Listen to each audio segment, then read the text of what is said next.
Hello, all, and welcome to the Fantasy and Sci-Fi Fanatics podcast. I'm your host, Daniel Coolbaugh. Today, I have me a very special guest, Kiersten D. Trotter. Kiersten, how are you doing today?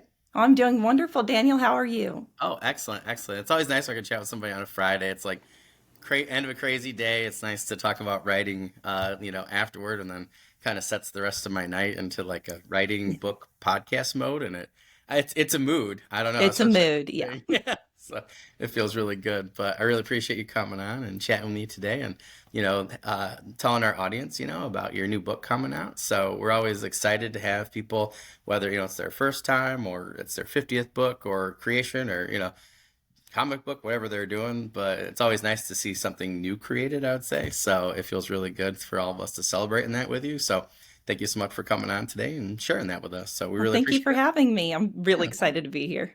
Awesome. Awesome. Well, I appreciate it. So we'll start there with that first question. What has your writing journey been like up until this point? Okay, well, I started writing very, very young. I really, really enjoyed writing little storybooks, putting them together, stapling them together.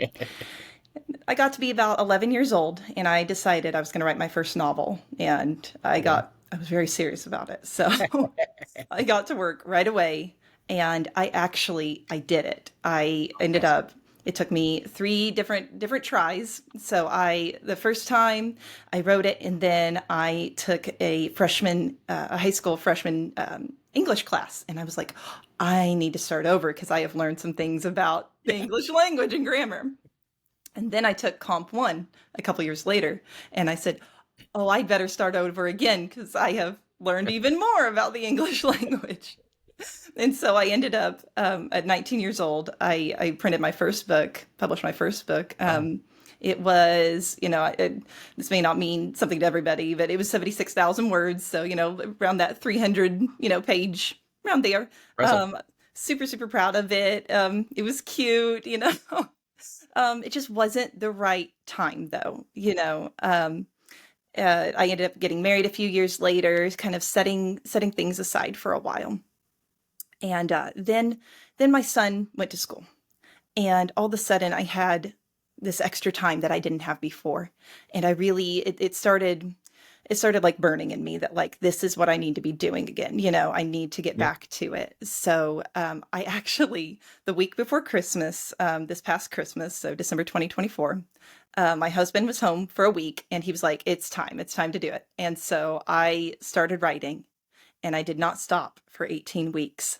And the endowment that you see behind me, she is 600 pages long.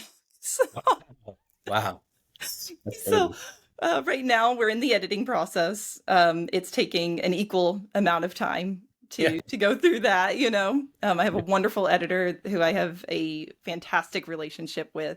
Talk to him every day. It has been an absolutely painless, wonderful growing experience. So we should be done and ready by August, and if not, September, and if not, October. Yeah.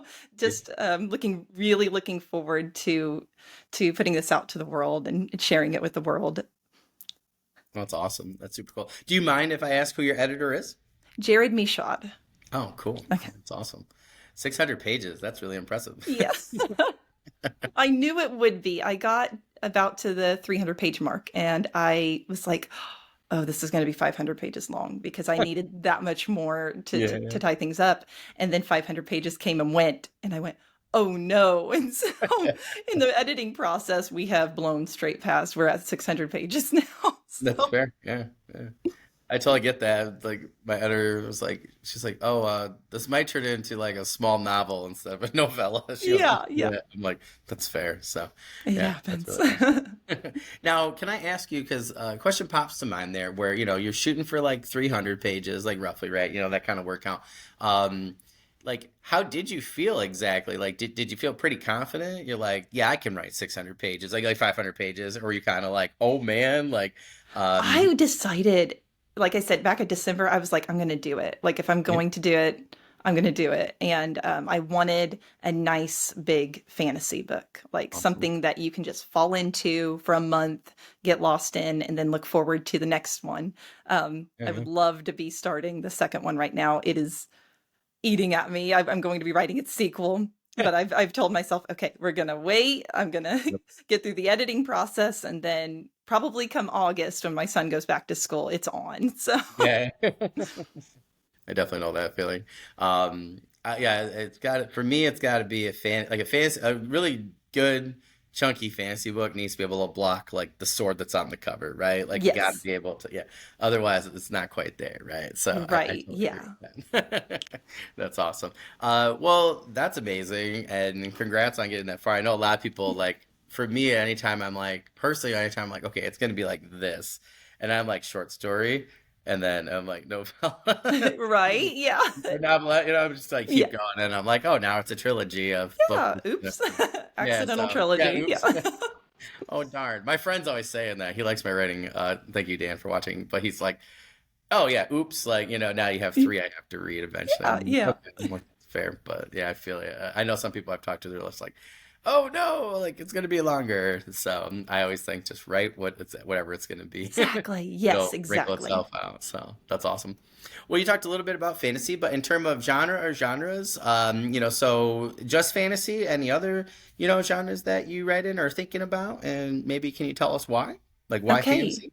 High fantasy is that's what I absolutely enjoy. Love to fall into, love to watch movies that are high fantasy, read books. It's been a while since I've gotten to enjoy a really good high fantasy series, but that's definitely the realm that I like to write in. I could write in this world that I've created probably forever. It's awesome. We could go 50 years back. We could go 500 years back. The next one's going to go straight into, the following time after Cool. the sequel, Yeah, yeah, Yeah, but I also really enjoy sci-fi. I am a huge Star Wars nerd. So in times that I have written sci-fi, it's been short stories. So I was a really big fan of like Ray Bradbury.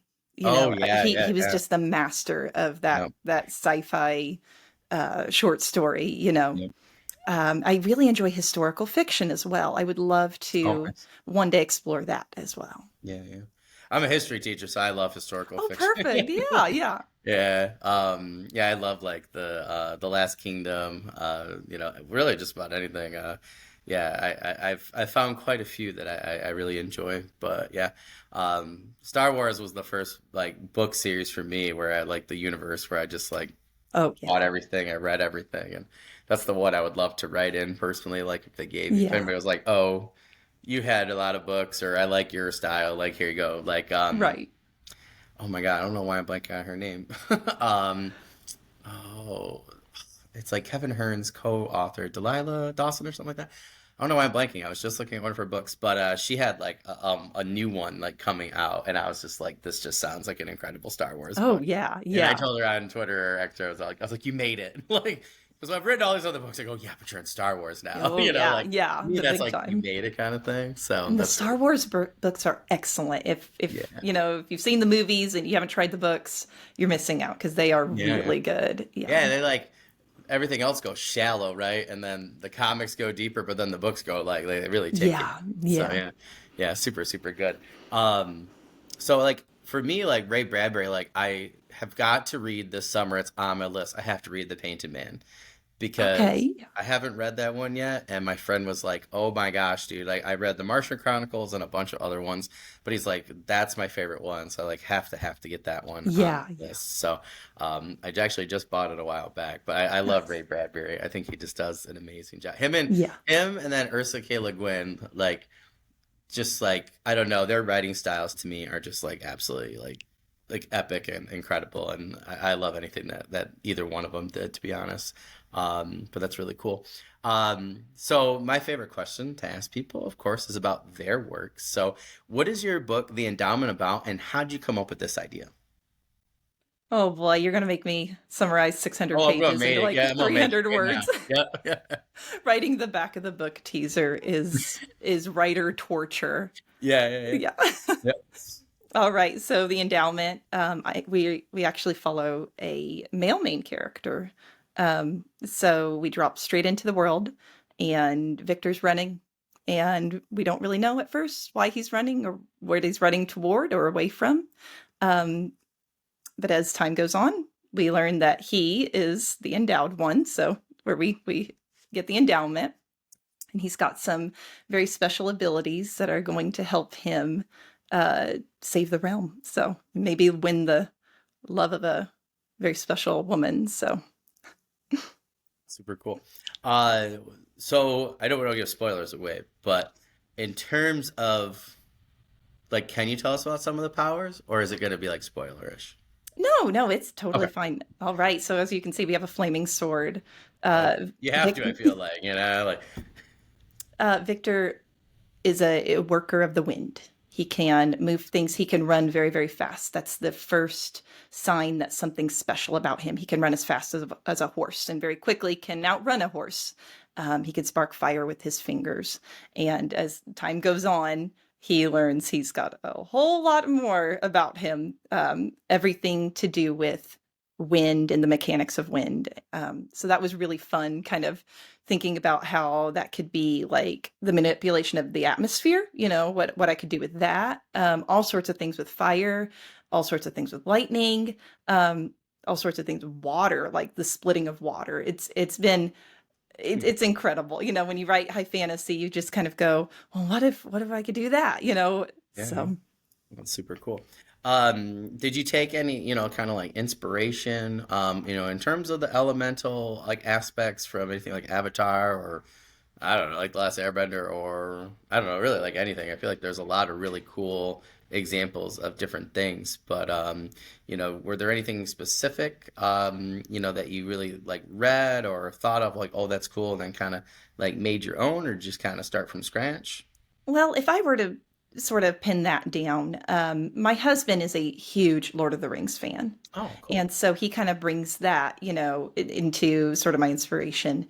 And I am a huge Star Wars fan. So it's kind of like, well, what if you sort of married the two and then saw what happened? And if anybody doesn't like that, then you're on the wrong podcast. Just Right. I don't know what else to tell you. That's super cool. Yeah, like now I'm like I think that's the best way, right? To sell your book. You need to be like it's the birth child of Star Wars meets Lord of the Yeah, Rings, yeah. and you Right. Yeah, there's have a copy elves. again in person, Yeah, right? yeah. Yeah, yeah, yeah. That's really cool. Yeah. That's super, super cool. I just love anytime anybody does elemental stuff because I feel like Yeah. there's always such a variety, right? In like what people do with it. Yeah. I don't know if you've ever saw like that Warriors of Virtue with like the kangaroo. No. Oh my God.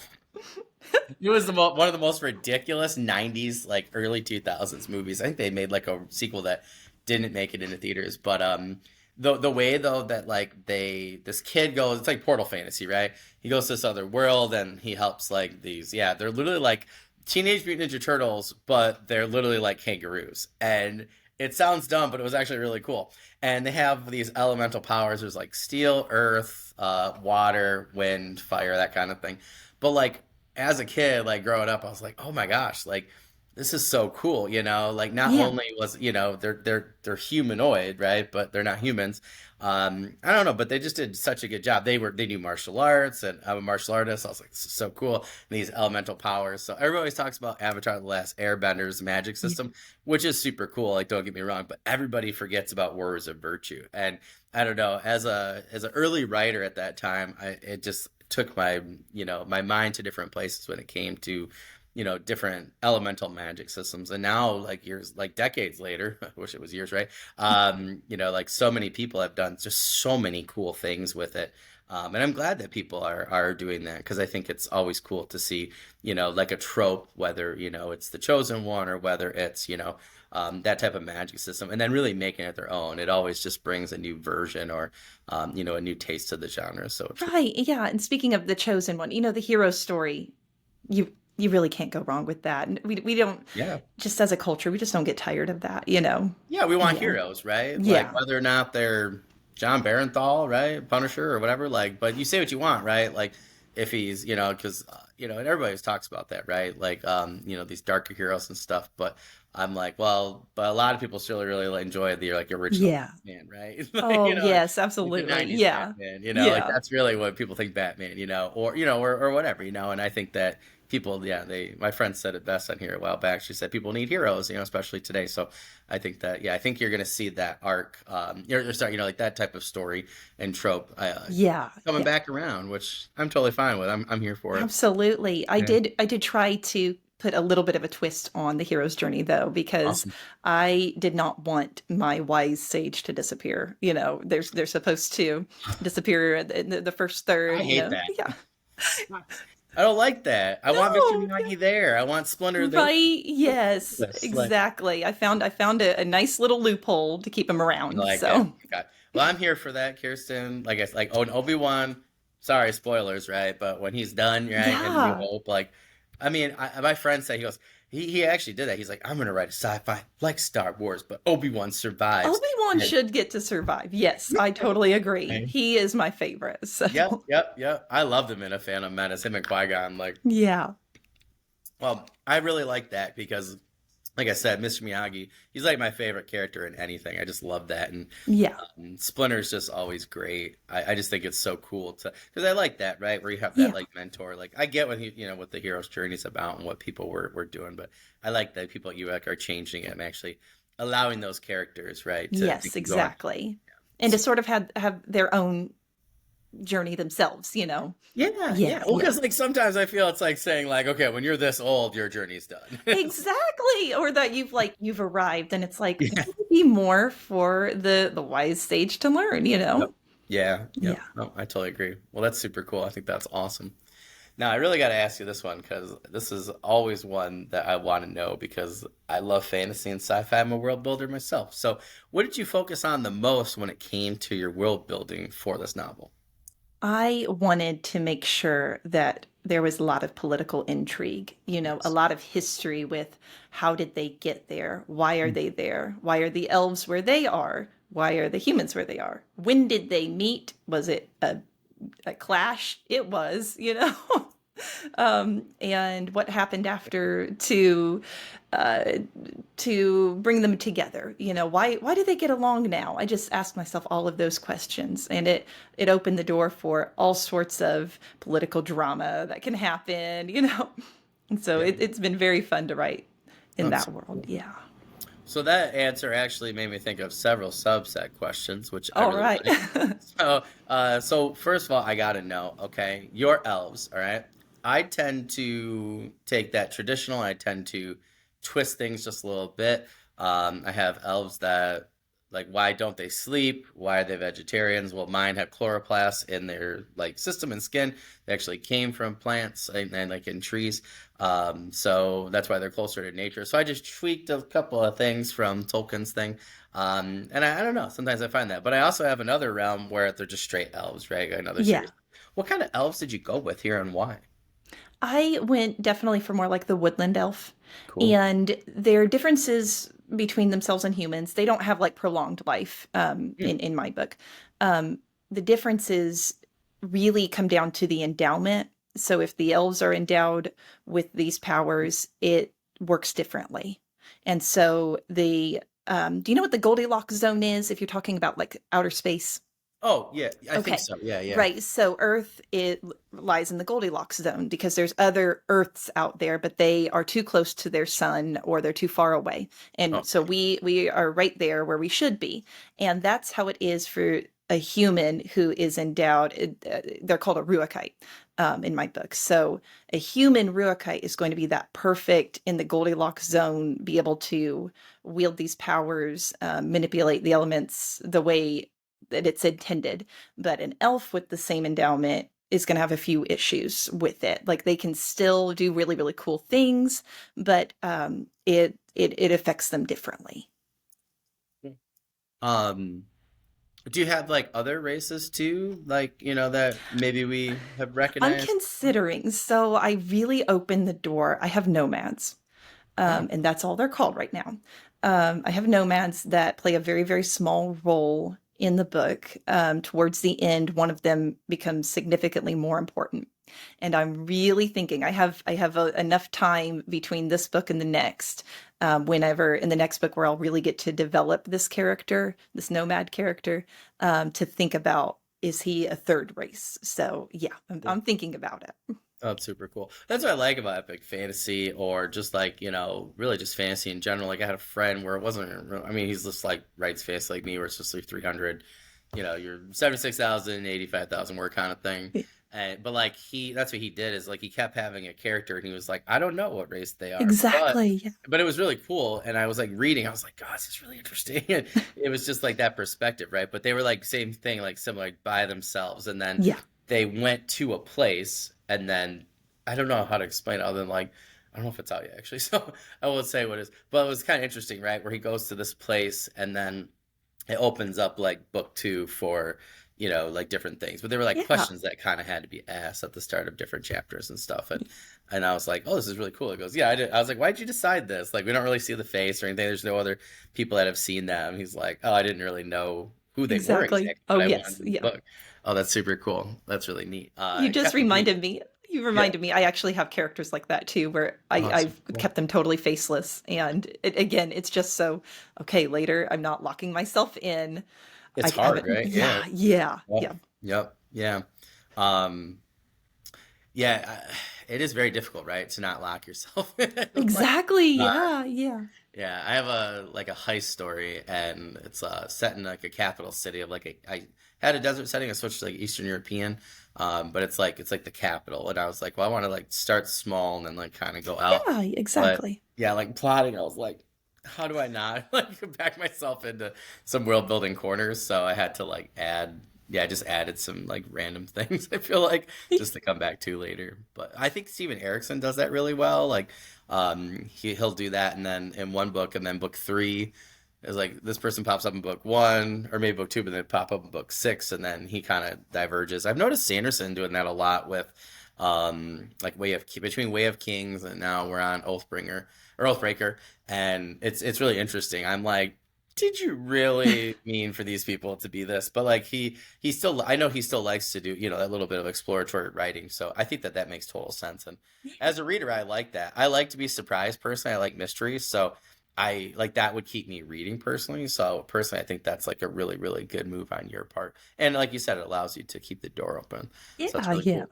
Were there any other areas that you were kind of like, oh, I kind of got to leave this open, to kind of go into book two, Oh just help me out goodness. in terms of like the world building. Oh goodness. Oh wow. As far as like world building. I Hmm. have like a map. I had Okay, set, yeah, yeah. it's set. I have a dark fantasy. It's from our D&D group, Hmm. and I just have to write like a couple books about the group Sure. to see if people like them. So I had set like one. I was like, oh, it's just gonna be the world, and then I was like, this can't be the world because what if it takes off, right, and people really enjoy these characters or the adventure, Yeah. and what happens if people want books, whatever, like four, five, and six or something? So instead, I just made it like a small part, like a smaller part of the continent, Oh, so that right. I way see what the you mean. map didn't Yeah. lock me in. So I had to switch it. Absolutely. Yeah. No, we are going to be dealing with the southern continent in the next Oh, book. cool. So just a newer, bigger bad guy. So Oh, awesome. yeah. Yeah, definitely expanding into the world beyond. I probably need to do some research on sailing before the next book. So Been there. Yeah. yeah, right now I'm doing a lot of research on sword fighting and Oh, cool. horses, because my editor is like, Kirsten, you love horses more than you know about them. So, I definitely get yeah, that. I have found that like I can only do so much research, so I've been like right, speaking to more yeah, people, being like, "Do you know this? Do you know this?" exactly. Yes, Um, yeah, I think Marissa Wolf and I just talked about that on our solo interview. We talked about, like things that we both know, but then things that other people don't know. And I'm like, well, I'm an archery guy. So she's like, oh, I have like some archery questions. I was like, all right. I was like, shoot them. And then she's like, okay. I go, that was a trick statement. I said, you don't actually say shoot when you're doing archery because I was like, that wasn't invented till firearms. And she's like, see, I need to talk to you. I was like, that's fair. But I think it's always cool when people can, like Patricia Briggs puts, I'm blanking, like Alpha and Omega series, one of the latest books. She loves horses and actually put those in, and it was really, really very yeah. apparent. So it was really cool. So, but it's hard, right? When you have to do a lot, like sailing for me, I was like, I'm coming back to this other book. Like, I'm actually taking a boat scene and I'm moving it to land and like a Japanese castle because Yeah, that's what I know, you know? right, exactly, I definitely feel you exactly. there. Yeah, And that's really cool. Well, you talked about a lot of intrigue. So, in terms, are you able to tell us a little bit about like how the kingdoms and things like that in book one work? You know, like kind of give us a little play by sure, play at who's sure. who and why there's a political Oh, intrigue, yes. you know, All right. amongst them. Okay, so top of the book. We, our male main character encounters the rightful heiress to a kingdom called Cascadia, and her father is in the middle of trying to incite a coup Oh, because this usurper queen, very, very not good lady, has done some things that are not good and are going to be very detrimental to the realm if somebody doesn't step up. And so the father of our heiress decides it's time. So we have all sorts of crazy things going on with that.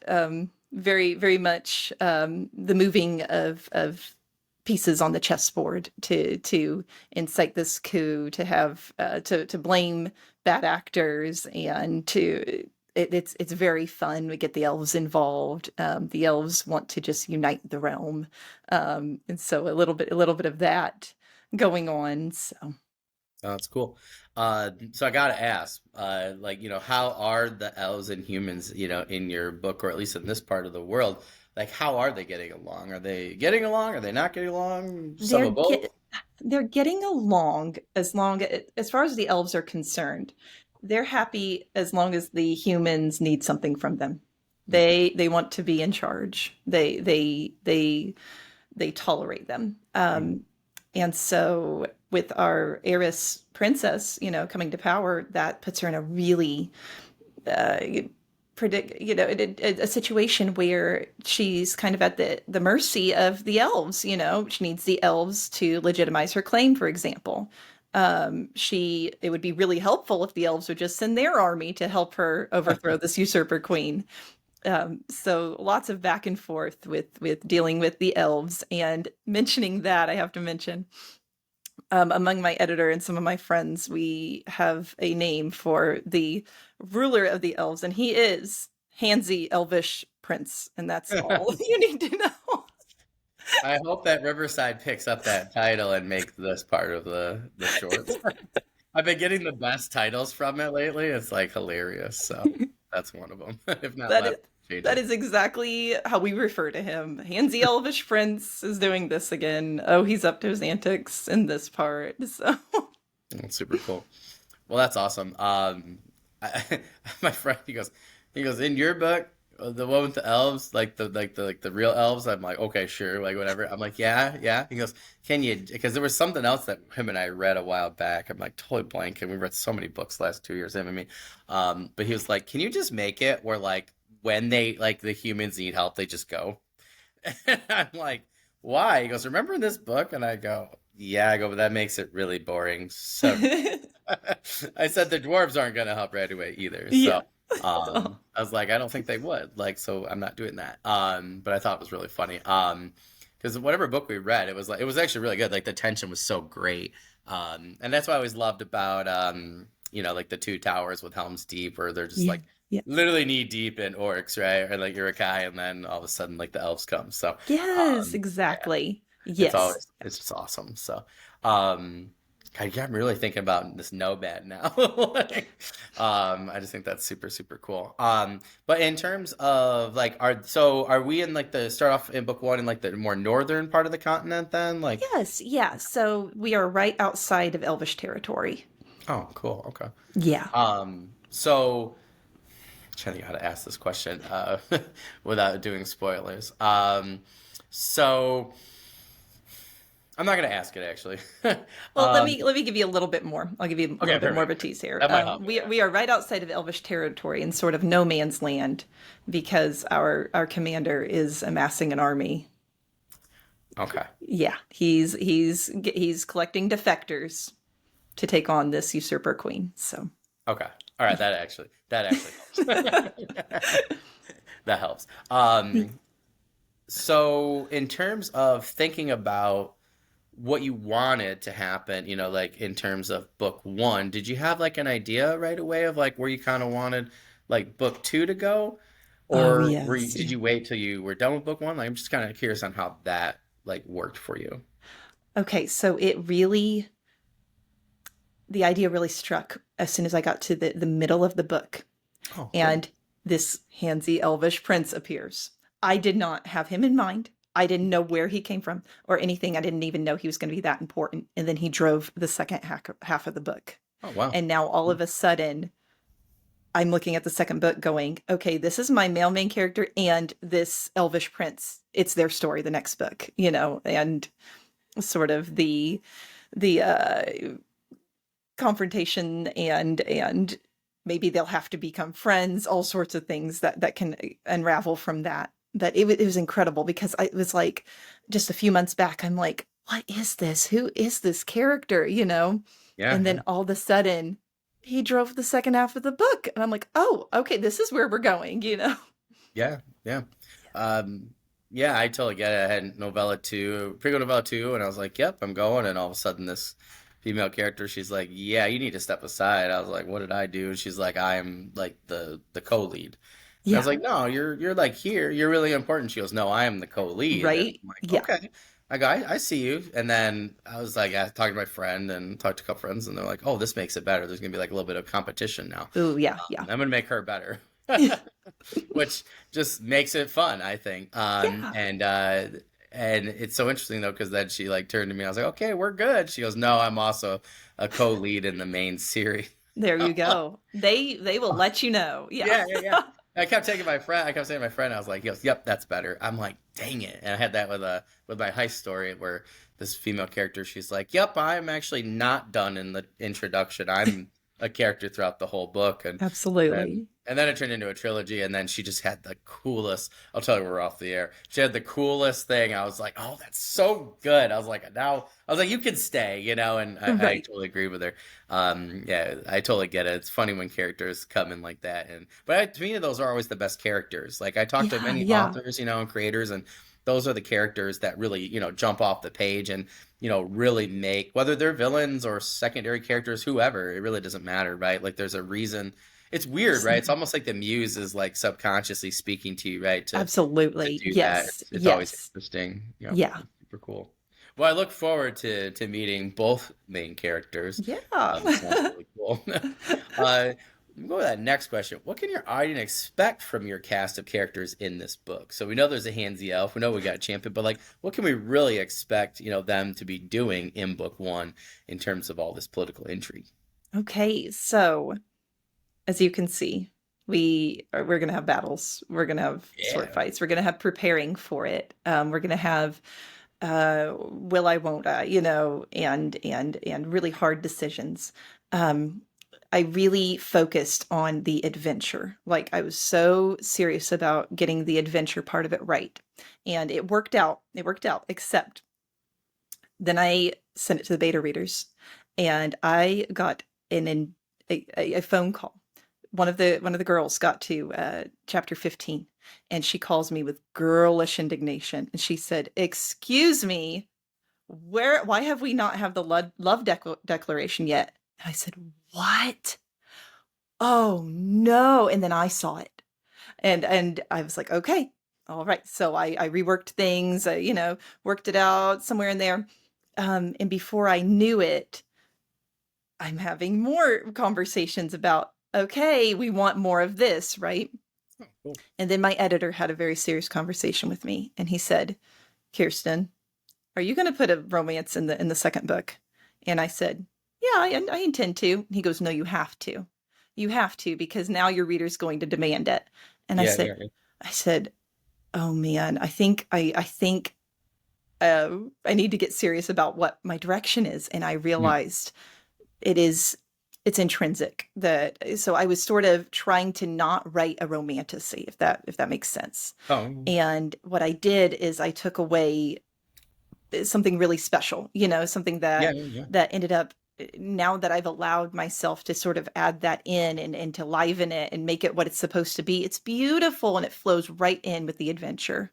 So anybody, really anybody can enjoy this book. But if you want, if you're a, a girl and you want your heart to race a little bit, I got you, but it's not so overwhelming that it sort of takes over the story either. I think that I personally like that. I had a guy, I had a romantic author on my first season, and I had some very interesting male conversations, and I was just like astounded. I was just like, I get why women choose the bear guys, and but I was just like, I was like arguing with other creators and authors. They're private messaging me like, well, I don't understand. She was wrong. I'm like, first of all, she was not wrong. I said we were talking about Star Wars of all places, right? And we're talking about Empire Strikes Back, right? Oh, yes, yeah. Yeah, yeah, yeah. And I said, take out the Han and Leia, I love you, I know, and that tension throughout the entire thing. What do you have? And they were all like, not as good of a movie. I said, exactly, because why does Leia want to, why she wants so bad to rescue him? Yeah, they're friends, but I go, she's in love with him. So I was like, and how great of a line was that? And I was just, and Oh, they it was like really thought amazing. about it differently, right? So I had a couple, like 5 or 6 of them respond back. They go, yeah, I guess you're right. And I pointed out a bunch of other romances. I said, it's just another form of tension, right? And I It said, is, yeah. I was like that's our lives too. I said, why on earth would you want to, like I love Patricia Briggs. I think she does a great job with the romance. It's there, and whatever. It gets a little racy sometimes, but it's not too overwhelming. I'm like, there we go. I think it's perfect, but I think it's just another form of tension. When I explained that to the guys, they were like, oh, that makes total sense. And I think again, looking at Lord of the Rings, right? I love the movies Oh, because yes. really, right? Like Aragorn's really in the movies, right? Is really trying to save Arwen, right? And he like needs to save the world Yeah, to save her. I'm like, how? I'm like, that's such a great line. I go, what guy is not trying to, you know, defeat whatever the evil is, right? To save the yeah. people that they love or the woman they love. I go, that's part of the hero's journey too, in my opinion. Absolutely. They've Yeah. got to So, have yep. something to fight for, Yeah, yeah, exactly. Yeah. Absolutely. Yep. Yeah, Yep. and it was That's like smart. I love romance, but just when I set out to write this high fantasy book, I was trying to be responsible, and I really it took something away, and I said, "Oh no, I don't want to do that." So now it's like heading into this second book, I'm ready to go. I'm like, I can handle this, Yeah. I'm ready to write the adventure and just have that added tension. And what I found, what really when I went back and looked. So, like I said, this handsy elvish prince arrives in the second half of the first book. He got all the good lines. And I went, what have I done? No, no, no, no. We don't want to fall in love. I mean, if you do, it's your prerogative, Yeah. I've But known many that have probably have, many of my friends, right? right. So I did. I had to go back and make sure that my male main character, his heart is really shown. I was being subdued. I was making him subdued, and I'm like, nope, we're gonna go for it. And I'm in love with what it's become. I know before this we were talking about, fourth, fifth, sixth drafts. Sometimes it takes that many. It's hard on a book this large, it's little bits at a time. And right now in editing we're only about a third of the way through, so it's a slow process, but it is so worth it. Yep. Any indie authors who are watching and considering, should I get an editor, should I not, I don't think you'll regret it. I Yeah. I I do not at all. I have a wonderful relationship with my editor, and I have only grown as a writer. So my writing improves every day. When I go back in and I fix things that I see myself, they don't require so much line editing. Like they Yeah. did Yeah. before. Yeah. So No, I I agree. believe it's only good for you. Yeah. Yeah. Mine's like a master class. I like was like, oh, I just want to add a few things, but then I'm editing them with how my developmental editor like edited the rest of the book. I tend to just give you like the bare minimum, right? I'm like trying not to bog you down too much, but then I need to add more of the senses, or more thoughts for the characters, those kind of things. But it's like it's so nice because I was going through, I was like, this is like taking a master class at editing or just writing. Absolutely. Yeah. Yeah, so I Yeah. have people are like, what's the best money response? Like, definitely an editor, like a really good editor. Absolutely. Yep, Yeah. I Yeah, totally you agree. will not regret it. Yeah, Yeah. totally. I can't wait to get my next round personally. Like I said to her, I was like, I'm working really hard on the first round, and adding, doing Yeah. this and that. So yeah, I totally agree with. I think that's just absolutely solid advice. So that's awesome. What is one thing you felt you did right in the endowment and that you're most proud of, and why? Okay. One thing that was really, really important, just kind of going back to romance a little bit, I wanted to write the green flag guy, and I wanted him to be unapologetically everything about him attractive. I wanted to make consent sexy. I felt like that Mm, was really important. that's fair. And I feel like I've effectively done that. I'm really looking forward to how other women will respond. It really Yeah, gives you permission to like the good guy, to like the nice guy, yeah, you know. yeah, yeah, yeah. Yeah. I think that's really cool. I just keep thinking like when we're talking about like Terry Goodkind, like Oh yeah, yeah. um, just take the author out of it, right, a little bit, but the books, right, like talk about like Richard and Caitlin. I mean, whew, like I was reading those books, I was like, this is getting steamy, like right off of Wizard's First Rule, between the two of them. That was one thing that the show got right was the chemistry between the two. But yeah, that's like just I think is like a great romance, in epic fantasy. But again, Richard to me is like I don't know. I've talked to a lot of female readers and stuff. I was like, "What do you think about Richard?" I was like, "Is he a green flag man?" They're like, "Oh yeah, he's a green Oh flag yeah. guy." Yeah, yeah, yeah. My friend, she's like, "He could take any flag from me, like just Yeah. wave it and I'll come running." I was Oh like, yeah. "That's fair." So, but yeah, I think that's super cool. And Yeah, I think you're right. uh, It's totally fine, right? I was like, I love Harry Dresden, right? But there's just some things, right? Like a few of his idiosyncrasies, things like that.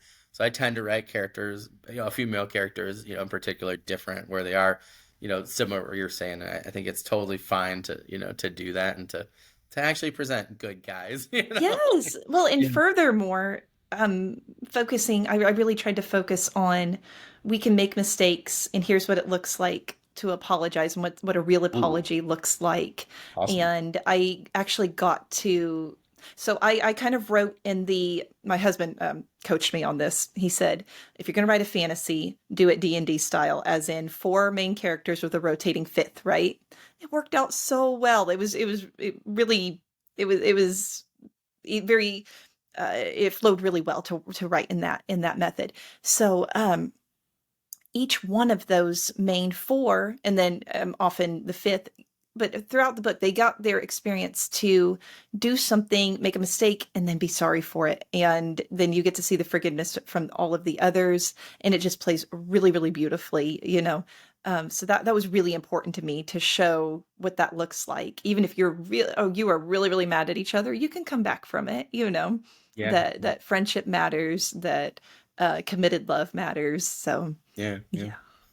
It kind of drives me nuts at times. People do the opposite, where I'm like, really, you guys couldn't get over this like little Right? thing to me. Like for me and my wife, I'm like, that would have been like a 5 minute like whatever. Like they're Exactly. like, Yeah. oh, we're never gonna see each other again. I'm like, okay, like I don't know. Or friendships too. I've seen like that too. Yeah, In certain yeah. fantasy, I'm just like, oh my gosh. I'm like, my buddy and I were watching something a couple years ago like that, and he was just like, that would never happen to us. I'm like, thank goodness, and we high five. Exactly. I think Yeah. that's really cool. I think this is smart though. That's what I was doing. That's what I do too with like any of my just like straight fantasy stuff. I love doing like the four characters and like a Yeah. rotating one. Yeah. That's what I like to read. I like those kinds. So I think that was really really solid advice. So that's really cool. Well, I look forward to seeing to reading and seeing how all the relationships and stuff work out, Yeah. not just between like the lovers, but the other characters as Oh, well. yes. That's Lots of really cool. characters. Yeah. Yeah. Yeah. And I love characters, so Yeah. can't ever have too many. So if you got to choose one companion, I'm so sorry to do this to you. If you had to choose one companion from all of Star Wars canon to be your Chewbacca, which one would it be and why? Who's your ride or Obi-Wan. die? Obi-Wan Kenobi. Okay. he is green flag guy. I He mean, is. he Oh my is. God, Yeah. was he right? Yeah, yeah.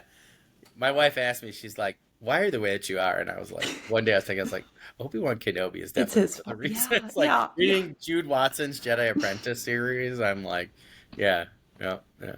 It's a really good one. Absolutely. He is so trustworthy. He Yep. always has a good answer for everything. Like Yeah, yeah. we'll go anywhere, you know. So Yeah, yeah, yeah. But I said to my friend, I was talking about, ask you this question, and he was like, "Who's yours?" I said, "Well, besides Chewbacca, it'd have to be Obi-Wan. Like, if I can't choose Chewbacca, I'm choosing Obi-Wan." So I definitely agree with you. If I couldn't choose between the two, I would just take them both with me. Like, it's like a good time. So, I'm not getting in any spaceship with Anakin though. So especially not like moody teenage Anakin. So it's just I had a friend. They sent. Oh, it's so funny you mentioned that, Kirsten. I had a friend send me a TikTok. I'll try and find it and send it to you. I got kicked off for a while, so I had to like it was some weird error. So I just got back on. So I'll see if I can find it. But I'll try and find it on Google or something. But like it was so funny. It was oh, I'm trying to remember what the title was. It was basically like all the things that Anakin has crashed. It goes throughout all of like film canon, whether it's cartoon, and it's just like over and over and over again. And I'm like, did he really crash that often, or has right? something I happened? sent my husband a meme the other day I don't know if this is canon or not, or if this was real or not, but the meme was Obi-Wan leaving everybody and he gives instructions to everybody, and Anakin just says, Anakin, no. Yeah, I think I did see that one. It is totally true. Yeah, yeah, it's totally true. Especially in Clone Wars. Yeah, Oh, when yeah. the opposite. It's really He was funny. a handful. Yeah, yeah, yeah, yeah. Yep. I used to always tease my brother. I was like, "You're so Anakin Skywalker." He's like, "Shut up, Obi-Wan, you perfect child." That's awesome. That's super cool. So again, guys, if you haven't, read Star Wars, you guys really should. You're missing out on some really good characters. I know we're winding on time here, so I just want to make sure, we have enough time to talk about your book and any other news, updates, current projects, anything like that you can share with us before we wrap up today. Like I said, we are shooting for August. I would love to see it in print in August. I kind of have a hard deadline of October. So I am really, really looking forward to putting it out there. It's going to come out on print before it comes out on audiobook. But after it's in print, then I'll be hyping up and excited for the audiobook. I cannot wait to audition narrators. Yeah. It's going to be read by a man, so it's kind of needs that. But I am so looking forward to it. I'm looking at printers that I just want to create a really beautiful hardback just for Oh, that yeah, that I get it. yeah, that Yep. really special reader You have to for who's the gonna genre, I feel like. Yeah. yeah, yeah, who's gonna treasure it. They want to put it on their shelf. It needs to be beautiful. I'd love to have some like embossing, like Yeah.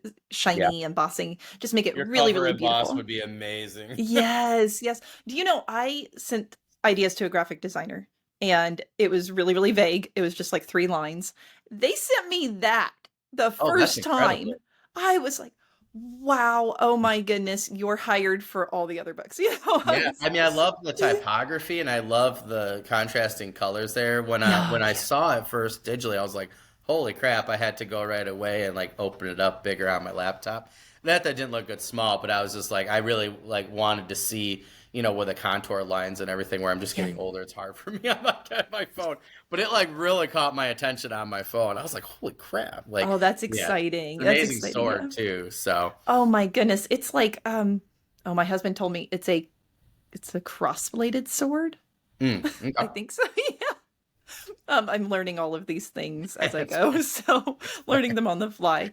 That's super cool. Yeah, yeah. So, coming to print super soon, and that would mean that it's also on ebook, just as soon as we could get it out there. My editor and I, we work almost every day, but it is a very large book, so we get Yeah. little bits at a time, and then it'll be out on audiobook probably 3 or 4 months after that. So. My website is Kiersten D Trotter, so you can find really anything. I think I've lost you. Oh, Um, oh, hang on a minute. I'll wait on you to come back.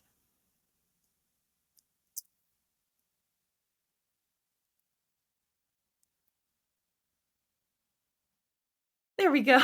I sorry. think I lost you for a minute.